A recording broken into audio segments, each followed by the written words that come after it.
मैं शहर कांग्रेस कमेटी अध्यक्ष डॉक्टर अमरजीत से निवेदन करता हूँ कि वे हमारे मुख्य सचिव महोदय का पुष्पहार से स्वागत करेंगे।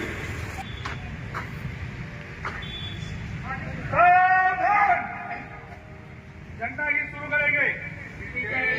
विश्व तिरंगा प्यारा झंडा ऊंचा रहे हमारा, सदा शक्ति बरसाने वाला, प्रेम सुधा बरसाने वाला, वीरों को हर्षाने वाला, मातृभूमि का तन मन सारा, झंडा ऊंचा रहे हमारा, शान न इसकी जाने पाए, चाहे जान भले ही जाए, विश्व विजय करके दिखलाए, जब होवे प्रण पूरी जाओ, एक साथ सब मिलकर गाओ, प्यारा भारत देश हमारा, झंडा ऊंचा रहे हमारा, विजयी विश्व तिरंगा प्यारा। भारत माता की जय, भारत माता की जय, भारत माता की जय, जय मातरम।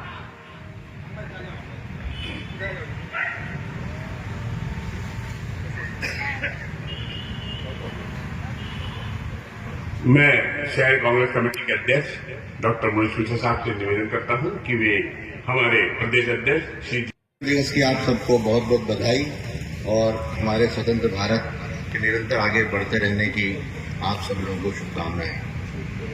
आदरणीय जवेरी भैया, जिला कांग्रेस ग्रामीण के अध्यक्ष भाई अजय ओझा जी, सम्माननीय सेवादल अध्यक्ष, महिला कांग्रेस अध्यक्ष, युवक कांग्रेस अध्यक्ष, पार्षद साथियों तथा मेरे साथ जितने भी कांग्रेस के सदस्य हम लोग यहाँ खड़े हुए हैं, कर्मचारी और कार्यकर्ता लोग, मैं उन सबका स्वागत अभिनंदन करता हूँ। और विशेष तौर से हमारे सामने खड़े हुए जो नन्हे मुन्ने बच्चे हैं जवाहर स्कूल सोसाइटी के द्वारा यहाँ आए हुए हैं, मैं उनका भी अभिनंदन करता हूँ और अपेक्षा करता हूँ कि वो आगे आने वाले वर्षों में हमसे ज़्यादा अच्छा गणतंत्र दिवस देखेंगे और इस भारत देश को आगे बढ़ाएंगे। मैं श्री जीतू पटवारी जी, जो हमारे प्रदेश अध्यक्ष हैं, उनके इसका संदेश का वाचन करता हूँ। सम्मानीय प्रदेशवासियों, सर्वप्रथम 76वें गणतंत्र दिवस की हार्दिक शुभकामनाएं और बधाई। मध्य प्रदेश से अपनी बात की शुरुआत करते हुए कि मध्य प्रदेश कांग्रेस कमेटी का साझा संकल्प है कि अगला पूरा वर्ष संगठन के सुदृढ़ीकरण पर केंद्रित और एकाग्रचित किया जाए। ब्लॉक, तहसील और जिला इकाइयों में पुनर्गठन हो। कांग्रेस के विचारों और संस्कारों को जनमन में प्रभावित करने के लिए हम सभी प्राणपण से निर्णायक प्रयास करें। इस पवित्र देश की 26 जनवरी 26 में जब हम एक वर्ष की यात्रा पूर्ण करें तो प्रतिबद्धता के साथ यह प्रयास हमारी गौरवशाली परंपरा को बनाए रखने में कायम हो। जैसा कि आप सभी जानते हैं, स्वतंत्रता का यह अमृतकाल लोकतंत्र संविधान के लिए गंभीर चुनौती बनकर सामने खड़ा है।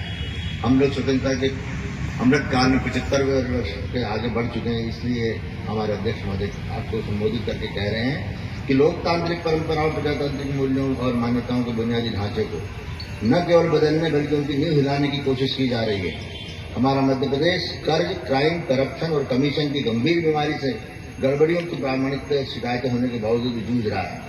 हैरान किसान सबसे ज्यादा परेशान है। महिलाएं सरकारी वादा खिलाफी का सबसे बड़ा सबूत है। यही वजह है कि मध्य प्रदेश सरकार के 1 साल पूरा होने पर कांग्रेस ने विधानसभा का घेराव के माध्यम से सोई हुई भाजपा सत्ता को जलाने की पुरजोर कोशिश की।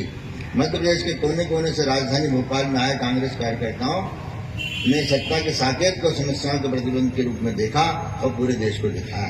यह गणतंत्र दिवस हमारे सामने तभी संभव है जब हम एक दशा और दिशा में एक साथ कदम बढ़ाएं, कंधे से कंधा मिलाकर मंजिल की ओर बढ़ते चले जाएं। उल्लेखनीय यह भी है कि कश्मीर से कन्याकुमारी तक और हिमालय से खंबात की खाड़ी तक एक ही झंडा, एक ही आवाज, एक ही रंग में रंगा हुआ हमारा संप्रभु देश राष्ट्र आज के दिन आत्मसमर्पित हुआ था।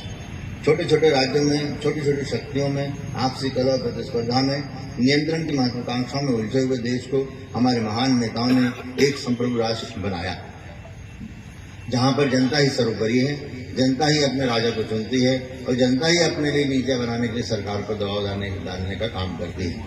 राष्ट्रपिता महात्मा गांधी, पंडित जवाहरलाल नेहरू, सुभाष चंद्र बोस, सरदार वल्लभ भाई पटेल, लाल बहादुर शास्त्री, बाल गंगाधर तिलक, लाला लाजपत राय, विपिन चंद्र पाल, मोतीलाल नेहरू, डॉक्टर राम मनोहर लोहिया, गोपाल कृष्ण गोखले, भीमराव अम्बेडकर, मौलाना अबुल कलाम आजाद, बाबू जगजीवन राम, सरोजिनी नायडू, आचार्य कृपलानी, डॉक्टर हरि सिंह गौर जैसी अनेक शख्सियतों ने संविधान निर्माण से लेकर राष्ट्र निर्माण में अपने श्वेत की एक एक बूंद अर्पित की।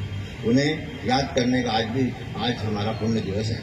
प्राणों की आहुति देने वाले क्रांतिकारियों में भगवान बिरसा मुंडा, टंट्या भील, रानी दुर्गावती, रानी लक्ष्मीबाई, सरदार भगत सिंह, चंद्रशेखर आजाद, राम प्रसाद बिस्मिल, राजगुरु सुखदेव, अशफाक उल्लाह, उधम सिंह, मदन लाल ढींगरा के आत्मोत्सर्ग को भी भुलाया नहीं जा सकता। श्रीमती इंदिरा गांधी और श्री राजीव गांधी जी के का त्याग और बलिदान भी उतना ही स्मरणीय और अनुकरणीय है। 1964 तक हम मैक्सिकन लाल गेहूं के भरोसे जिंदा थे। तब भारत माँ के सच्चे सपूत लाल बहादुर शास्त्री जी ने के आह्वान पर पूरा देश एक दिन का उपवास रखकर आगे बढ़ा, लेकिन झुका नहीं। कांग्रेस के हरित क्रांति के माध्यम से देश को आत्मनिर्भर राष्ट्र बनाया गया। परिणाम यह हुआ कि खाद्यान्न के मामलों में आयातक भारत अन्न का निर्यातक देश बन गया। यह हमारे नेताओं और नीतियों के महानतम योगदान का सार्थक और सकारात्मक परिणाम है। लालटेन और डिबरी के देश में इंदिरा जी ने गांव-गांव बिजली भेजी, पावर प्लांट लगाए, देश को ऊर्जा के क्षेत्र में भी सक्षम बनाया। दूरदर्शी नेतृत्व से दुग्ध क्रांति आई और अमूल दुनिया का सबसे बड़ा दूध का ब्रांड बन गया। हमें गर्व है कि कांग्रेस ने 60 साल तक देश की अथक सेवा की। IIT, IIM, इंजीनियरिंग कॉलेज और लाखों स्कूलें बनाए, केंद्रीय विद्यालयों, नए स्कूलों से गुणवत्तापूर्ण शिक्षा को मजबूत किया। स्टील प्लांट्स, खाद, car, truck, mobile phone, electronic उपकरणों के कारखाने, बांध, सड़क, अस्पतालों का भी जाल बिछा। बेल, रेल, गेल, इसरो, बाबा जैसी संस्थाओं से भारत का विश्व में नई पहचान दिखाई। लेकिन आज देश चीन ने हमारे लद्दाख के कुछ क्षेत्रों में नई गाउंटें बनाकर चीन का विस्तार कर दिया है। आज समय है कि संसदीय नेतृत्व 56 इंच का सीना दिखाकर सीमा की रक्षा करे। चुनौती यह भी है कि जनता कैसे सामूहिक रूप से इस बात का विरोध दर्ज कराए कि चुने हुए सैकड़ों सांसदों को संसद से बाहर कर बिना विमर्श के कानून न बनाए जाए, बहुमत को जनमत के दमन का औजार न बनाया जाए, स्वतंत्र रूप से काम करने वाले संवैधानिक संस्थाएं पंगु बनाई जा रही हैं, मौलिक अधिकार चुनौतियों का सामना कर रहे हैं, महंगाई आजीविका पर हमलावर है, बेरोजगारी से करोड़ों नौजवान व्यवस्था का जीवन जी रहे हैं। इंदिरा जी ने बैंकों के राष्ट्रीयकरण से पूंजी तक गरीबों को पहुंचाई, क्लास बैंकिंग को मास बैंकिंग तक पहुंचाया। आज देश की उसी आर्थिक शक्ति को निजीकरण के माध्यम से पूंजी के अधिकार की तरफ धकेला जा रहा है। किसान कर्जे में दबा है, पूंजीवादियों के लाखों करोड़ के कर्जे बट्टे खाते में डाले जा रहे हैं, आम नागरिकों को गरीब बनाकर चंद हाथों में देश की पूंजी सीमित की जा रही है। सच यह है, सर्वधर्म समभाव हमारे संविधान का मूल संदेश है। सभी धर्मों का आदर हमारी संस्कृति है। लेकिन अब देश में एक ऐसी विचारधारा को बढ़ाया जा रहा है जिसमें एक धर्म, एक पंथ, एक नेता को मजबूत करने की बात की जाती है। समानता की राजनीतिक संस्कृति वाले हिंदुस्तान की कल्पना इससे सबसे ज्यादा आहत होती है। बराबरी की इस विरासत को बचाने के लिए आज श्री राहुल गांधी की भारत जोड़ो न्याय यात्रा देश के करोड़ों लोगों ने समर्थन दिया है। मणिपुर की लाखों की आबादी एक त्रासदायी जीवन जीने पर विवश है। महिलाओं की इज्जत सड़कों पर तार-तार हो रही है, लेकिन इस आग को बुझाने के कोई प्रयत्न दिखाई नहीं दे रहे हैं। देश के सामने भी सबसे बड़ा सवाल यही है कि न्याय कहाँ है। करोड़ों नौजवान बेरोजगार हैं, क्या उन्हें काम नहीं चाहिए? महंगाई ने 81 करोड़ लोगों को गरीबी के दलदल में धकेल दिया है, क्या उन्हें आजीविका के साधन नहीं चाहिए? यही करोड़ों नागरिक आज जब न्याय के लिए लालायित हैं, तब राहुल जी उनकी आवाज बनकर जन जन के मन में समाई उदारता और समान न्याय वाली मूल दृष्टि लेकर बलात्कारियों को अवैधानिक तरीके से सजा माफी दिलाने के लिए और अपराधियों को सार्वजनिक रूप से दंडित करने के लिए उत्सुक हैं। आज संविधान बनाने वाले महापुरुषों का अपमान किया जा रहा है, संवैधानिक संस्थाओं की सहायता से समझौता किया जा रहा है,